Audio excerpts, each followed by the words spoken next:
Hi, Lewis. Welcome Hi, to Margie. this interview, which is kind of the last interview potentially in our series. And we've interviewed a whole range of people who have been part of the creation of the IAP2 foundations. Yeah. And a lot of the conversation has been around talking about the spectrum, and we've sort of probably dabbled in the code of ethics and the core values. But I know that you in particular were crucial to the involvement of the creation of the code of ethics. And so for this interview, I want to really hone in on that particular aspect. Yeah. And so I guess I'll start with a question of, where did it come from? How did it come about? Yeah, I started my career in public participation in 1985, and it was primarily in the early years with federal agencies. And they were operating under various laws like the National Environmental Policy Act, the Superfund Act, its nickname, and didn't require very much of people, honestly. And nobody had really a template for how to do it other than the minimal requirements, particularly that was in the National Environmental Policy Act, or NEPA. And basically it said, it was a good idea. It said, before we commit resources irretrievably, before we commit actions, that are going to affect the environment irreversibly, might it not be a good idea to do some analysis and ask people in other agencies what they think about our proposal, our plan, before we do that? The classic example, actually, the one that led to, I think, the passage of NEPA, was them building a dam and flooding a river valley. Well, once you flood the river valley, it's pretty irreversible for the most part. You have to relocate communities. It covers up archaeological remains and landmarks. It creates risk for people downstream, and it wipes out ecosystems. So it's like, yeah, good law, makes sense. But the people who created it really didn't have any background in public participation. So what did they come up with? Put a notice in the Federal Register, and put out other notifications of some sort, put your documents in the local library, and have a public meeting. That was it. That was the instruction, right? That's what we had to go on. And it was wholly insufficient, right? But that was consultation. That was what consultation was considered at the time. But that's not what really the agencies saw in it. They saw it as a roadblock. They saw it as something that got in the way of them fulfilling their mission and their legislative mandates. And their job was to get a project through. And so a lot of it was going through the motions. There was a no action alternative that was never chosen. They always chose one of the action alternatives. Virtually always. So I worked on many of these. But what really became an issue for me was seeing how they were manipulating the process, and didn't feel any compulsion about doing it. They felt like, we're doing what we need to do, right? And so when somebody within the organization would get designated, hey, you go figure out how to do this public participation stuff and schedule the meetings and order the cookies or whatever you're going to do, and we'll take care of the rest, but the decision had already been made in most cases, and they wanted the project to go forward. And they would ask those people, either me as a contractor consultant or one of the employees that worked internally, to do things that just didn't feel right. That didn't feel like it was living up to the spirit of the public participation requirements. But it placed us in a difficult position, because if we said, well, wait a minute, I'm not sure we can do that, I'm not sure we should do that, there was kind of this like, well, whose side are you on? Whose team are you on? Are you on the project proponent team, us, or are you on the opponent's team? And it was particularly problematic for my clients, from my staff level people that I was working with on these projects, because they felt really kind of icky about what they were being asked to do. But what were they supposed to say? There was nothing to refer to. There was no guidance. There were no guidelines. There was no rules of the road, so to speak, about what was right. So, if you spoke up, you were kind of putting your your career on jeopardy. And if you didn't speak up, you had trouble sleeping at night. So about that time that all of that was really coming to a head for me personally and for my clients, what came into being, but IAP2 was, well, IAP3 at the time was established. And so at one of the very, very first conferences, I thought, we need a code of ethics, right? I wasn't on the board, I wasn't a founder, I was barely known in the field, you know, but here I'm going, I've got to figure out some way to help solve these major issues and of ethics, if you will.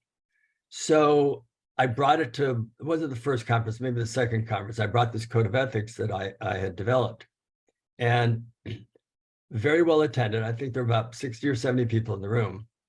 And I also brought a survey that asked people, have you ever been asked to? And I wrote some of them down. It's like, have you ever been asked to write scripts for project supporters to deliver at public meetings, right? Doesn't sound very neutral. Have you ever been asked to rearrange speaker cards so that all the supporters get to go first while the television cameras are still there? Have you been asked to contact supporters and help give them talking points, right? I mean, this is what was going on. Have you ever been asked to leave opponents off the mailing list? I mean, this. Have you ever been asked to delete information from fact sheets that aren't favorable to? I mean, it was a game to get your project approved as quickly as possible with spending as little money on public participation as you can, and it just felt wrong for most of us. But so I brought this code of ethics forward, and what was interesting was that all of us in the room. Can I just say on that one of the frightening things is those things still happen. That's the frightening thing. Well, I wouldn't know. We were stunned. I mean, literally, there was silence in the room. We were just all kind of stunned by what we had just mutually discovered, that like how rampant it was. But we also realized this is not a personal problem. This is a practice-wide problem, and it needs to be solved from the standpoint of the field as a whole, not each one of us individually putting our jobs on the line to try and, you know, fight for what we think is right.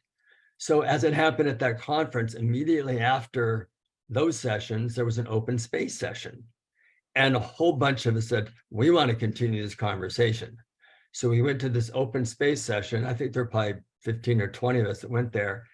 And over a fairly short period of time, we realized we couldn't start with the code of ethics because it presumed a set of values, right? And so that morphed into us developing what we were calling the core values of public participation. So it's a very watershed conference when you get right down to it from that standpoint.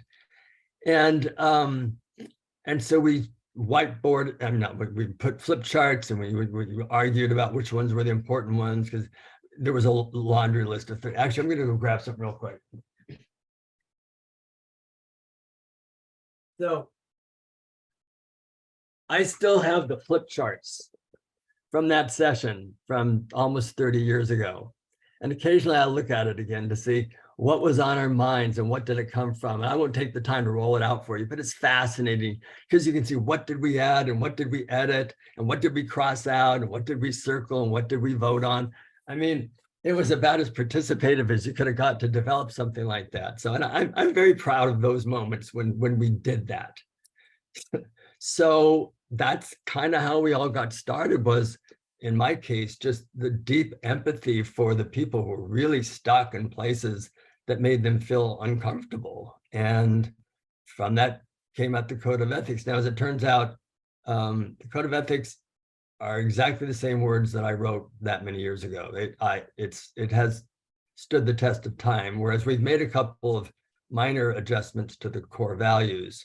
But I then got on the board, and I was charged with bringing these things forward and vetting them with the membership and getting them approved. And as they say, the rest is history, I guess. Yeah. So one of the things that I hear often is that, the practice has changed a lot. So, why, I guess the real question, and that's one of the questions of this whole series, has been, why do we still need these things? Surely we've kind of got over it and moved on. So, Well, I think it's both true and not true. I think what's true is that the practice has developed tremendously. The tools have developed tremendously. The aspirations of us as practitioners and public participation advocates, and the aspirations, frankly, of stakeholders have increased a lot. That all has changed. What hasn't changed is human nature. And the disincentives that existed 30, 40, 50 years ago for agencies and decision makers and project proponents and even private sector proponents who want to build a nuclear power plant or a toll road or whatever, their incentives and disincentives really haven't changed much. And unless and until they come up against enough resistance or opposition or litigation to cause them behave differently, I mean, I hate to say it's a personal opinion, not that many of them have gotten religion, as I say, about this being the right thing to do and to do it consistently and to invest in the people and the time and the infrastructure, because they're thinking about budgets and their mission and the legislative mandates and the deadlines. None of that has changed for them. None of that has changed for them. And so we're fighting the same battles. We're trying to convert people still.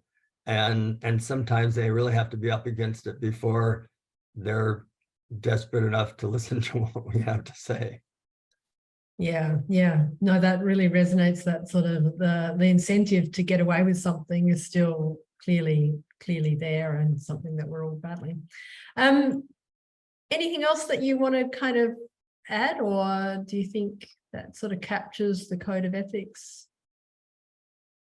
Well, something that the reason I think we need both is that the core values speak to the practice of public participation, the whole enterprise of public participation, and what stakeholders expect from us and expect from the process.